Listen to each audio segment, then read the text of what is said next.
Dobar dan. Možete li nas ukratko predstaviti? Da, ja sam Ivana Lončar-Velić, inače sam iz Tomislavgrada. Studirala sam kiparstvo na Širokom Brijegu. Tu sam došla da pomognem ovu humanitarnu akciju u suradnji sa knjižnicom Hrvatskih studija i voditeljicom Ružom Krpešić i Ivom Babić. Je li ovo jedina humanitarna radionica kojom se bavite ili imate još sličnih projekata?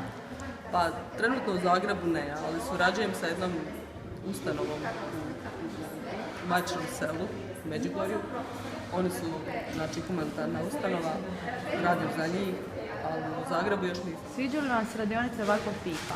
Pa jako mi se sviđaju, da, radi toga što smatram stvarno da potiču kreativnost kod mladih ljudi, što je zapravo neka od naših, ajmo reći, karakteristika koje su u ovo vrijeme dok je sve bazirano i sve se vrti oko škole, oko faksa, što je zapravo zapostavljeno i smatram da je i to bitan aspekt mladog čovjeka koji se treba razvijati.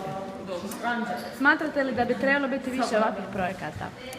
Ako mislite da projekata humanitarnog tipa, onda smatram da da. Mislite o ovakvim radionicama? Mislim da su ovakve radionice vrlo korisne za studente, da se nakon napornog dana, puno učenja i stresa mogu malo relaksirati i opustiti. Sad imam modeliranje, drugi put oslikavanje, znači osim što će biti kreativni, sve je to vrlo poticano jer je u dobrotvorne svrhe, a danas je humanost potrebna, je puno potrebnih obitelji koji jedva čekaju da ovako nešto omoguće studenti. To je vrlo plemenito.